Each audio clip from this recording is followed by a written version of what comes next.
I am not a cold weather person, so if I'm going to do any gardening at this time of year, it's gonna be indoors. I mean, a green witch has to do her gardening, right? Luckily, indoor gardening is way easier than I thought it was. Let me show you what I mean.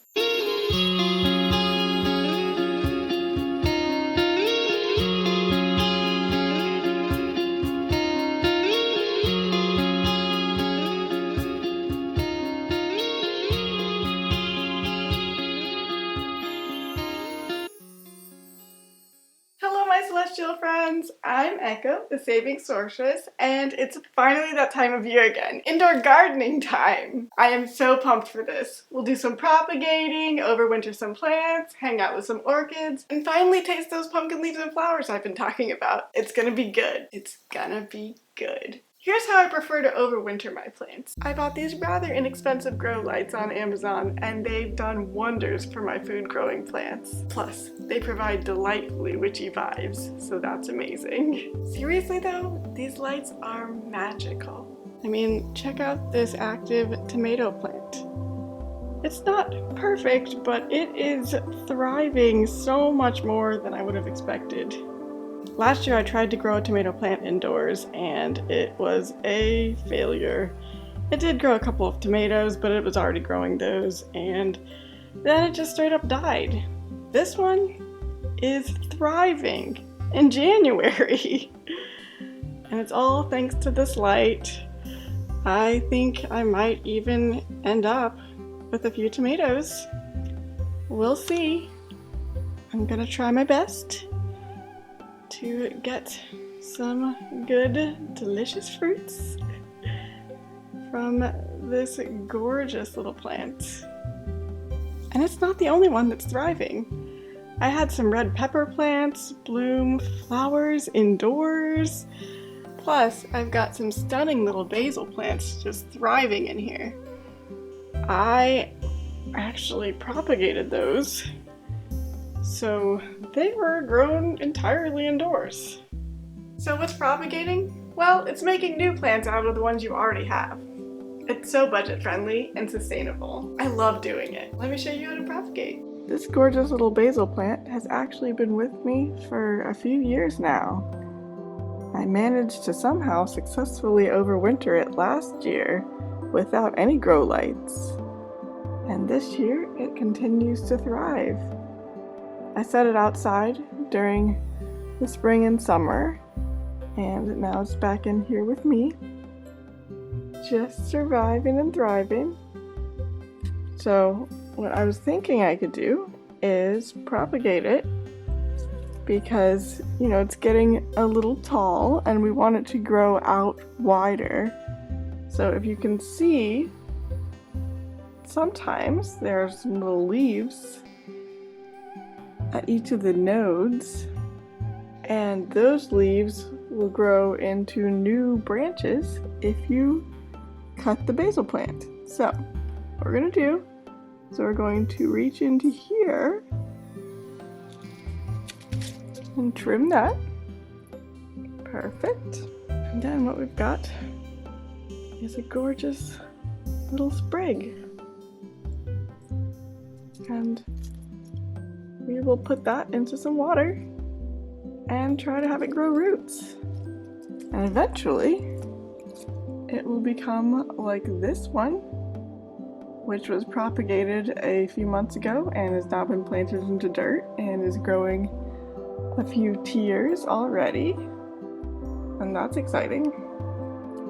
And this tomato plant over here was also propagated and is growing a new branch and looking great under these grow lights. What's wild to me is that this gigantic couple of tomato plants was also originally propagated. They were planted after I propagated them and now they are growing almost too tall for the grow lights in here. It's insane. Now as you can see, I removed the bottom 2 leaves of the basil sprig just so that there's a lot of stem to dip into the water. You want to give it plenty of stem so that it has enough room to grow those new roots. But I think this one is going to do quite well. And I'm going to set it into the windowsill and grow myself a new basil plant for springtime.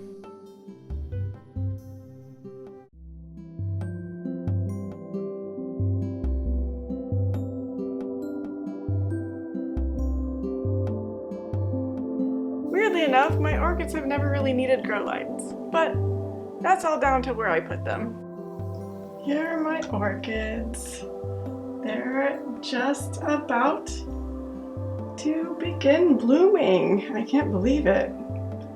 It's the dead of midwinter, just past the solstice, a few weeks since the solstice, and we've got beautiful little buds to look forward to,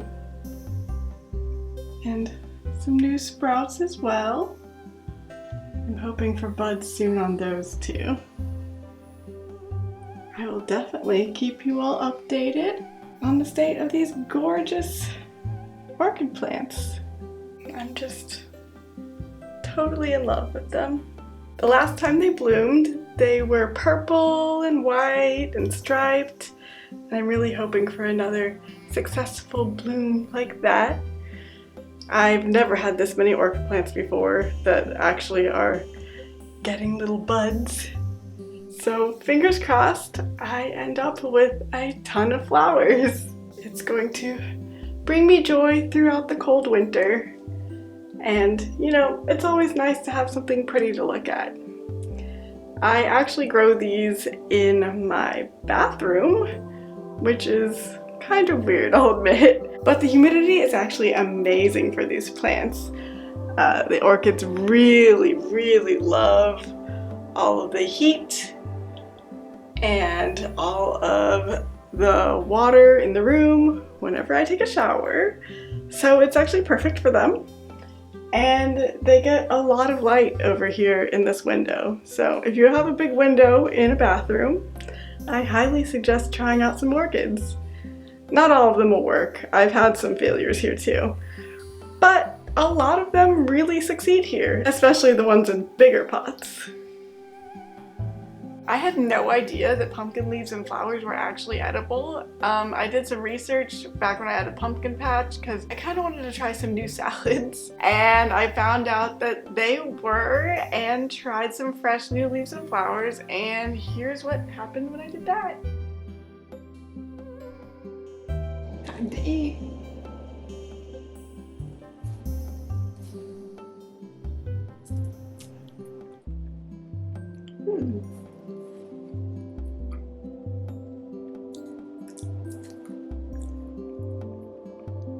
It tastes kind of sweet.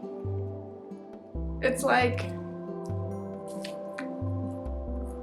as if spinach met pumpkin.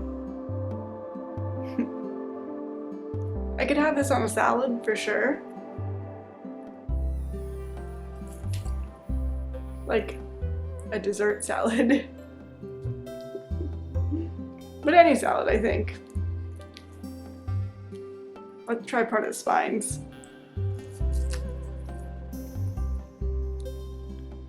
Didn't hurt my mouth. I'm gonna try some bigger ones. Okay, my tongue feels a little weird. But it's not bad. It's actually really good. I'm gonna eat more of these. It's kind of cool that not only can you eat the pumpkin, but you can eat every other part of the plant. So honestly, growing a pumpkin plant is a pretty cool idea. You could actually feed yourself and maybe your family if you got a big enough one. I mean, you'd probably have to have other food too, but there's always potatoes. Those are fun to grow. I'm gonna need to wash this again though. I don't know what that is.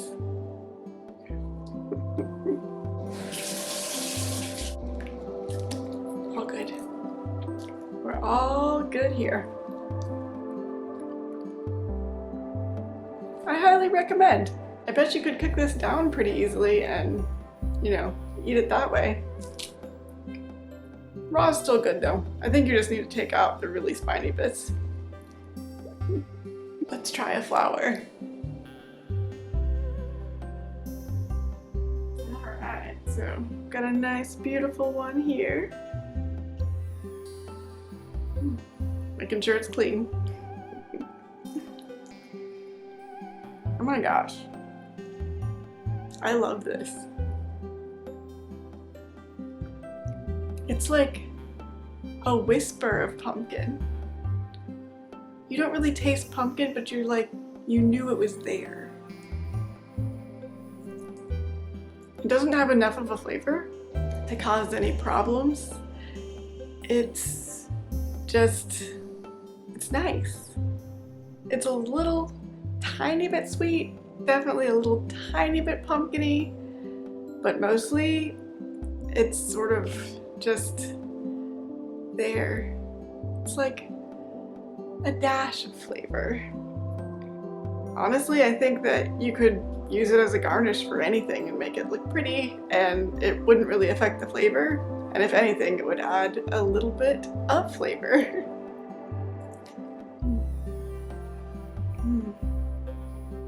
Reminds me of pumpkins. I wonder why.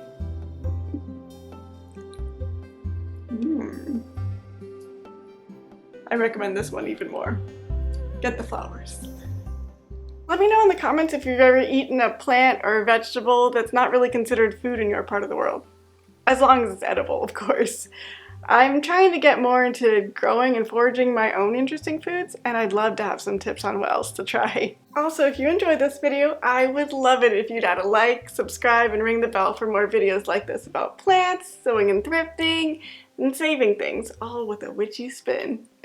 I will be missing next week, but I'll be back the week after that with a video that's been a long time coming. I'm so excited about it, so stay tuned. And remember, my celestial friends, save whatever plants you can from the frosty weather and help them survive the winter.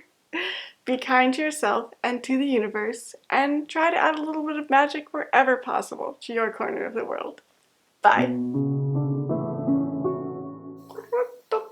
And it's time to plant some things, plant some things, plant some things.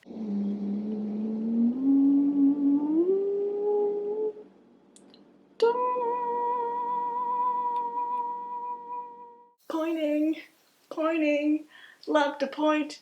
Shh, these trucks are being loud. Woo. Okay, so I said I was going to do what? What did I say I was gonna do? I can't believe it's 2022.